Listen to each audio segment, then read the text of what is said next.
हे दोस्तों, I am Sumit and welcome to Buddy Growth, जहां आपको मिलेगा कंपनीज का फंडामेंटल ज्ञान बिल्कुल बेसिक से। मैंने इस चैनल पर जितनी भी फंडामेंटल एनालिसिस से रिलेटेड वीडियो बनाई है, सब कंपनी का प्राइस अंडर 1000 था, लेकिन आज हम इससे ज़्यादा प्राइस वाली कंपनी का फंडामेंटल जानेंगे। वैसे शेयर मार्केट में शेयर प्राइस सबसे लास्ट में देखना चाहिए अगर फंडामेंटल बेस्ट है तो। आज हम जिस कंपनी की बात करेंगे वो इंडिया की केमिकल फील्ड में लीडिंग कंपनी है और शायद आपने हाल ही में एक दुर्घटना के बारे में इस कंपनी का नाम सुना होगा। आज हम दीपक नाइट्रेट के फंडामेंटल एनालिसिस करने वाले हैं। वीडियो में हम कंपनी की profile, financials, management, sales and profit, risk and opportunity के बारे में जानेंगे। होप आपको वीडियो अच्छा लगेगा। तो चलिए दोस्तों, बिना टाइम वेस्ट किए शुरू करते हैं आज की इस वीडियो को। दीपक नाइट्रेट की शुरुआत 1970 में गुजरात से हुई थी। कंपनी का बेसिकली काम केमिकल्स बनाना है और उसे सेल करना है। कंपनी करंटली ऑर्गेनिक और इनऑर्गेनिक में लीडिंग मैन्युफैक्चरर है। इसके अलावा कंपनी के इंटरमीडिएट प्रोडक्ट्स भी बहुत है, जिसका use paint, dye, cosmetics, polymer etcetera में किया जाता है। दीपक नाइट्रेट के पास सोडियम नाइट्राइट और सोडियम नाइट्रेट के अराउंड 70% मार्केट शेयर है। कई सारे प्रोडक्ट्स में कंपनी पूरी दुनिया में टॉप पोजीशन पर मौजूद है। कंपनी के प्रोडक्ट्स की कैटेगरी देखें तो अराउंड 58% केवल फिनोलिक प्रोडक्ट्स है। उसके बाद 17% basic chemicals, 18% fine and speciality chemicals, 7% performance products है। आज मैक्सिमम जो भी products like mobile, TV, bikes, button, paints, food, everything सब में केमिकल का यूज़ होता है किसी न किसी रूप में। दीपक नाइट्रेट उसी केमिकल को क्लाइंट्स को देने का काम करती है। कंपनी के क्लाइंट्स की बात करें तो अराउंड 700 से ज़्यादा क्लाइंट्स कंपनी के पास है और पूरी दुनिया में कंपनी 100 से ज़्यादा अलग अलग प्रोडक्ट्स प्रोवाइड करती है। इन क्लाइंट्स में BASF, Biocon, HUL, Reliance, Syngenta, Aarti industry, PI industry, Atul, Lupin, Goodyear जैसी बड़ी कंपनीज है। कंपनी के 3 राज्यों में 6 बड़े मैन्युफैक्चरिंग प्लांट्स हैं, जिनमें 3 गुजरात में, 2 महाराष्ट्र में, 1 तेलंगाना में स्थापित है। अगर कंपनी का जियोग्राफिक रेवेन्यू देखें तो अराउंड 71% कस्टमर डोमेस्टिक है, वहीं 29% कंपनी एक्सपोर्ट करती है, जिनमें US, यूरोप, एशिया की कुछ कंट्रीज़ है। कंपनी के मैनेजमेंट की बात करें तो मिस्टर मौलिक मेहता प्रेजेंटली कंपनी के CEO है और इस पद पर 2020 से है। इनके पास हार्वर्ड यूनिवर्सिटी से मास्टर्स की डिग्री है। साथ ही कंपनी में 2013 से एसोसिएट डायरेक्टर के पद पर रह चुके हैं। इनका टेन्योर अभी 2.1 ईयर्स का है, जो कि अच्छा है। साथ ही कंपनी में बहुत टाइम से जुड़े होने से एक अच्छा एक्सपीरियंस इनके पास है। कंपनी के अदर बोर्ड मेंबर्स का टेन्योर है, जो कि 5.5 ईयर्स का है। साथ ही सभी मीटिंग्स में इनके मेंबर्स की 100% अटेंडेंस रही है। यानी अगेन हम एक ऐसी कंपनी का फंडामेंटल एनालिसिस कर रहे हैं जो एक्सपीरियंस और मैनेजमेंट में टॉप क्लास है, यानी 10 आउट ऑफ 10। दीपक नाइट्रेट का करंट प्राइस अभी 2053 रुपये है। वही कंपनी का EPS करंटली 73.2 रुपीज़ है, जिससे कंपनी का मार्केट कैप कैलकुलेट करें तो ये अभी 28019 करोड़ आएगा, यानी कंपनी एक लार्ज कैप होगी। कंपनी की रिटर्न ऑन इक्विटी की बात करें तो ये करंटली 31.95 है। वहीं रिटर्न ऑन कैपिटल एम्प्लॉयड देखें तो ये भी अभी 39.86 है, यानी बहुत अच्छे है। हालांकि दोनों ही लास्ट ईयर से कम हुए हैं। इसका रीज़न मैं आपको आगे वीडियो में बताऊँगा। कंपनी पर डेट की बात करें तो ये अभी बहुत कम है और डेट टू इक्विटी रेशियो अभी 0.09 है, जो कि लास्ट ईयर के 0.25 से कम हुआ है, जो कि पॉजिटिव साइड है। सो रिटर्न ऑन इक्विटी कम होने का रीज़न भी यही है, बिकॉज इक्विटी बराबर असेट माइनस डेट होता है। सो डेट कम होगा तो इक्विटी की वैल्यू बढ़ेगी और एट द एंड ROE कम हो जाएगा। बाय द वे, कम डेट होना बेस्ट होता है कंपनी के लिए। कंपनी की प्रॉफिट मार्जिन देखें तो ऑपरेटिंग प्रॉफिट मार्जिन और नेट प्रॉफिट मार्जिन का परसेंटेज अभी 21.58 और 15.68 है। ये भी लास्ट ईयर से कम हुआ है, जिसका एक रीज़न डेट कम होना है। हालांकि मार्जिन परसेंटेज बहुत अच्छे है केमिकल कंपनी के पर्सपेक्टिव से। कंपनी के कैश कन्वर्जन साइकिल पर नज़र डालें तो करंटली ये 67 डेज है, जो कि लास्ट ईयर से थोड़ा ज़्यादा है, बट लास्ट 5 ईयर से कुछ ज़्यादा अप एंड डाउन नहीं हुआ है।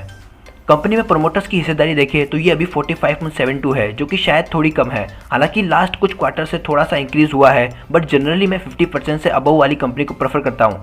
हालांकि यहाँ सबसे बड़ा गेम FII का है, क्योंकि इसका परसेंटेज 9.07 है, जो कि पिछले कुछ क्वार्टर से कम जरूर हुआ है, लेकिन इतनी बड़ी हिस्सेदारी FII के पास होना मतलब जरूर कुछ कंपनी में खास है। इसके अलावा LIC का भी कंपनी में 5% तक का स्टेक है। सो प्रमोटर्स होल्डिंग अच्छी है कंपनी में। कंपनी ने लास्ट 5 साल में 70% CAGR से आपके पैसे पर रिटर्न दिया है। इसके अलावा कंपनी का नाम डिविडेंड पे करने में भी ऊपर है। वहीं कंपनी ने 52 वीक हाई 3000 के अराउंड बनाया है, जिसके मुकाबले अभी ये 33% तक डाउन है।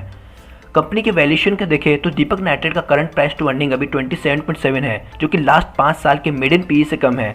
इसके अलावा कंपनी का PEG रेशियो भी अभी 0.32 है, जिससे ये अंदाजा लगाया जा सकता है कि कंपनी अभी अंडर वैल्यूड है और नियर फ्यूचर डिप इसमें अच्छी एक अपॉर्चुनिटी क्रिएट करेगा।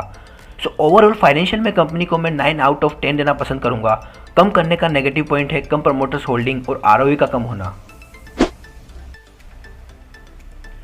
कंपनी के लास्ट 5 साल के सेल्स पर नजर डालें तो ये कंटिन्यूसली इंक्रीज हुए हैं। ऑल्दो कोविड का असर जरूर पड़ा है, लेकिन उसे हटा दे तो बहुत शानदार ग्रोथ इसमें दिखाई है।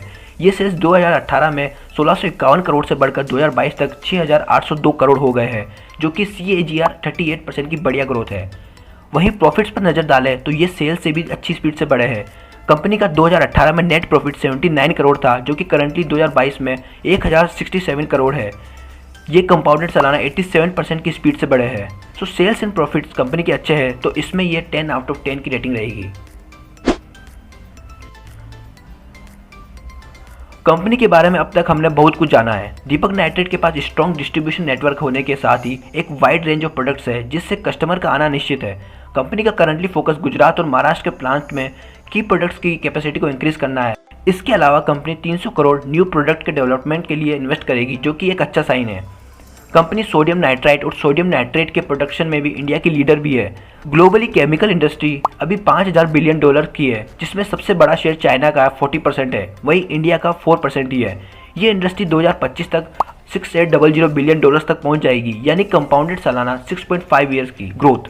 वहीं डोमेस्टिक केमिकल इंडस्ट्री अभी $213 बिलियन की है, जो कि 2025 तक $304 बिलियन तक पहुंचने की आशंका है, जो कि CAGR 9.3% होगी।